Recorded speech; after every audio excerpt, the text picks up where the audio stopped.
Okay, doon ay warrant of arrest. Nga gi-issue ang International Criminal Court. Klaro na na. In fact, ang niangko na ni ana, ang ICC, nga nakagawas gyud sila og warrant of arrest, secret kuno kini nga pagkagawas day. Nadto pa day November last year. No? Batok mahigala ni Senator Ronald Bato de la Rosa. So, okay, klaro na, nanasay warrant of arrest. Unya, kini ni ang, in fact, si Trillanes mo ay nagpakita mga kagalaan sa warrant of arrest. Mayon taog ang gobyerno na lang po mo pakita, day. Okay? Para pagkuhan na sad ba, civilian mo gusto Trillanes pagkakaroon niya, mura man og kuhan sad ba. Kana na ang DOJ, ang kuan, wala gyud. Wa gyud nangangkon mahigalang na ay warrant of arrest. So, medyo lain sa paminaon nga, unsa man ang ICC dai dito nag-coordinate ni Trillanes? Atol ni agi katawa mga sukit ng paminaw. Okay, klaro na ha, doon ay warrant of arrest. Unya, gi-issue batok ni Senator Ronald Bato de la Rosa. Ang pangutana na karon, kana bang maong warrant of arrest, enforceable ba na diri sa Philippine jurisdiction? Mo ni dakong pangutana. Kay nagubot manguta. Pero ani unta ni pagkalaki aron nga dili tama gubot lang yun. Sige, ani unta lang ni kay lisod man kay kagahap BI mga kagalaan nagubot man dito sa Senate. Although wa pa mahibaw unsa ning kalakiharon. Pero kinsa may nag-deploy din ng mga Marines. Ha? Kinsa man din nag-deploy ng daghang mga pulis. O gato mga taga-NBI. Although sa moangkon mahigala pero naamay kinini ang na flashlightan mga kailan na may namatay mga videos ana. So ano yung talan ni? Doon ay warrant of arrest. Ang question karon kana bang mga warrant of arrest pwede ba nang ma-enforce atong nasod diretso? Ang tubag mga kaigalaan kani klaro ha punto por punto lang. Natay itong kaugalingong konstitusyon.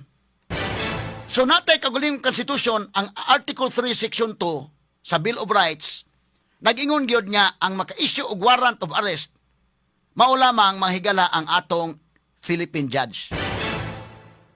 Dunay upat ka mga requisites ana nga maka-issue og warrant of arrest. Ngano man namang gutay kagawasan mga kagalaan. Usa na ka constitutional rights. Now, kung doon na may warrant mga kagalaan ang ICC, gusto man nilang i-implement, ipaagi na to sa atong korte. Karon si Senator Bato de la Rosa nisaka naman Supreme Court. Unya ang Supreme Court ni mando sad nga within 72 hours patubagon ang mga respondents. Na may mando ang Supreme Court. Ato lang sang huwaton.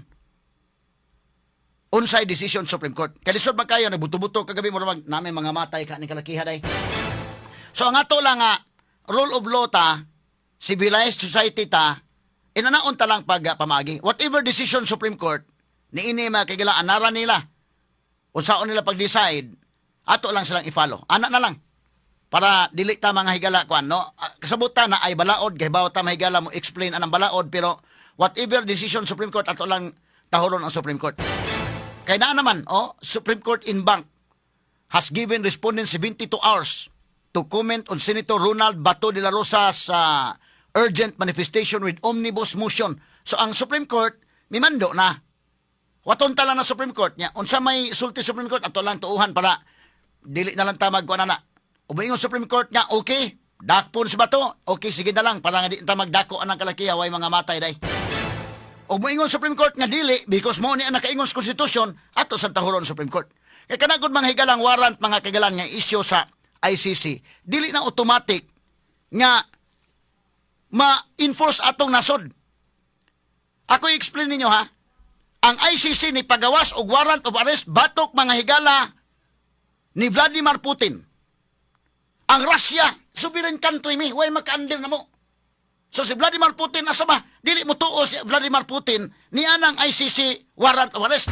Straight to the point. In fact, ang Moscow nga trial court sa Moscow may pagawas og warrant of arrest ang ilang mga judges sa ICC may pandakpon day. So dili mo matog Russia kay madakpan mo dito. Kay under mo jurisdiction sa Russia. Ano man, dili sila mahigala. Sovereign country man mi, lahi mi. Di mi under ninyo. Hasta po ng Amerika, di labaw pa na di magpa-under. Si Netanyahu, sa Israel, giisyuhan sa warrant of arrest. kisamay mo dakop. Nga mulaban man mga higalang Israel, kami raamo maning, o doon na isa ni namo, kami may mo disiplina.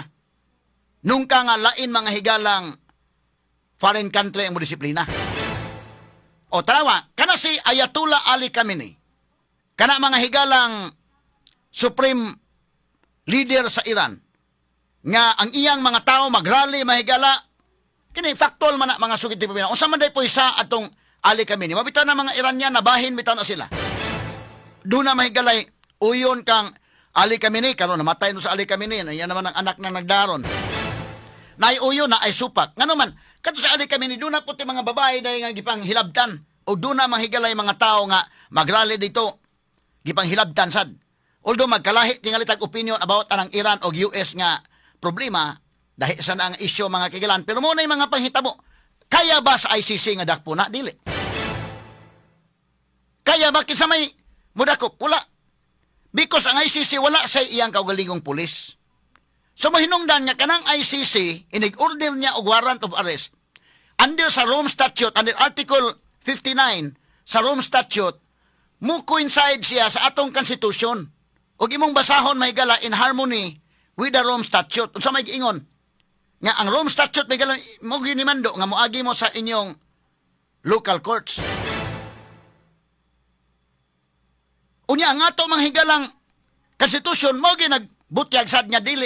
So kanang warrant of arrest nga ipagawa sa laing nasod, dili na mahigala valid dili sa Pilipinas unless moagi siya og recognition diri mga kagalaan sa atong korte. Straight to the point. Na karon na may mando Supreme Court. Di pa tubag naman sa within 72 hours ato lang paabuton. Ilisod kayo magkagubot day nga mga matay ba.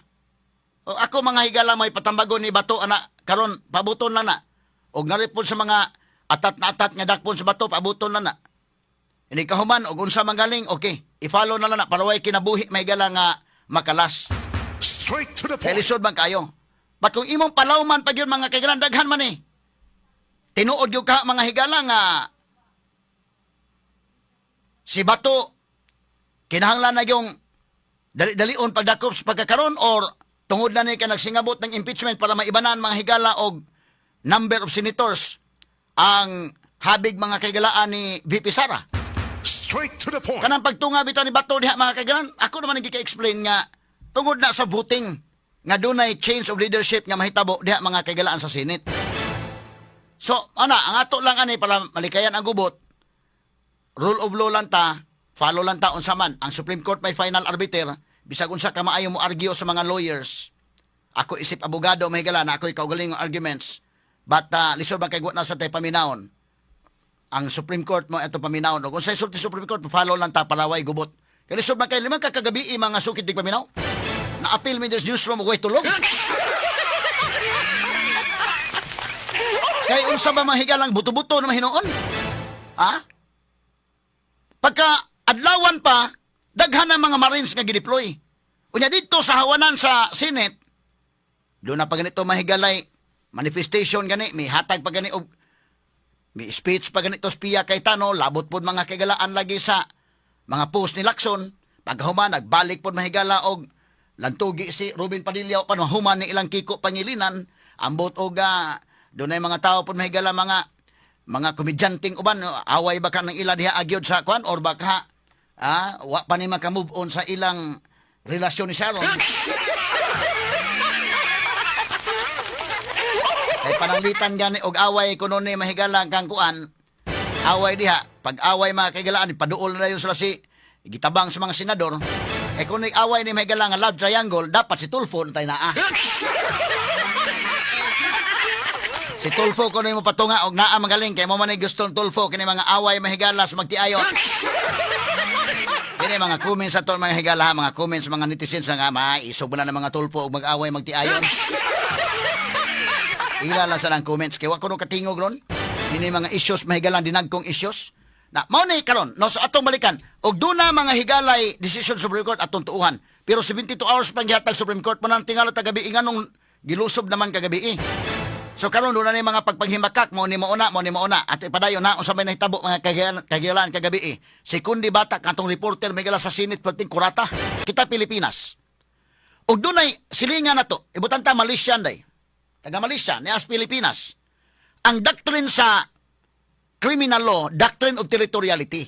Panalitan usa ka Malaysia national, silingan man to na. Nakasa din sa Pilipinas, andi na sa atong jurisdiction. Kay dili man sa nihimog krimen, so ang muisyo warrant ang ato mga higalang korte, i-implement na sa pulis, dakpon sa atong pulis. Pero, kung kanang maong Malaysia national, kasa dito silang nasod, ang ilang nasod may muisyo o warrant, mao mga higalay mo dakop. Di pwede nga kita sa Pilipinas mo dakop, ta total silingan man to ni. Kisa may mo dakop, nga di man ta pwede, ang atong pulis di man kasud sa ila, na may ilang kaugalingong pulis. Sa airport palang daan, maharang di ba ka pwede madag armas. Nikabot ni mo sa airport, ng ano na, naman may usa ka team pulis gikan sa Pilipinas, nga naman, nami dakpon. Inana ka simple na ha, nga, makoordinate ka gyud, di man pwede dili. Kay, ang ato, kita na atay pulis Pilipinas. O doon na tayo mando, doon na tayo order ang atong korte, implement as pulis Pilipinas, pero kanang atong pulis Pilipinas, kutobras Pilipinas. Di pwede na mga ito Singapore, manakop, lagkalit dito dahil. So kung na kay valid nga warrant, kung naa sa Pilipinas na kasa, pero ila dito, dili ila na ng jurisdiction. So mo ICC, nasa lay warrant, wa sa lay pulis. Bisag nasa lay pulis dito sa dahigday, kutob na dito. Ang mga rin ng ilang pulis, mga higalag manakop. Makasude na sa atong airport manakop. Pareho kita natay mga pulis, kumplito man ta, namatay mga Marines. Pwede din nato dadon natong mga pulis sa Singapore. Mag-uniform o pulis dito niya. Mga to magdag complete battle gear, dili na maharang sa airport. Mga to atong pulis nga magbakasyon, dili mag-uniform, way armas da, kana. Surusuroy Singapore. Sayo naman na sabton. Pamunay, kaning ICC warrant, i-recognize sa atong korte. Ina na kasimple. So karon naa na may ICC warrant, confirm naman na, ipa-recognize na na may mando ang Supreme Court in bank nga niingon nga patubagon within 72 hours. Paminawon ta lang. Nya unsa may sulti Supreme Court ato lang sundon kay palaway gubot. Whatever sulti Supreme Court, ana lang. O moingon Supreme Court, okay, kinahanglan dakop gyud ba to, okay. Ato lang sa mga higala mangitag iyang depensa dito. Kaya di na masugot mga kagilaan nga, mubana ang dugo. Senado day, naunsa man Pilipinas. Muna ingon si Senator Alan Peter Cayetano, this is the Senate of the Philippines. Mauni ang nahitabo. Muratag na himong kwan ba ni dagan sa bato dito mahigala, dinaganay kay aron makaabot session hall para makabutar. Unya paghuman di ay, naunsa naman tandaga na ani, nawa naman ang atong rule of law hinon aning kalakiha. Sumunod tingala kay tagaghapon, asa man tudong ang kwandong, di ba, in full battle gear to kasamang ni Mel? O, kaniyo, in full battle gear. Ngano man? Nganong ni nani man? Ngano ni suod man sila diha? Nga legislative department man ni. O kisa may nag-deploy ani nila? Mga Marines man kuno ni mga sukitig paminaw.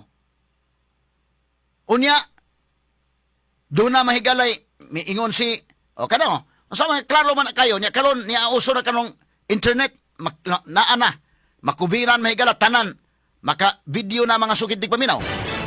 Unya, tingala ta mga kagilan, taod-taod, dito ang mga reporter sa RMN Manila, buto-buto na dito, dayon mga kagilan,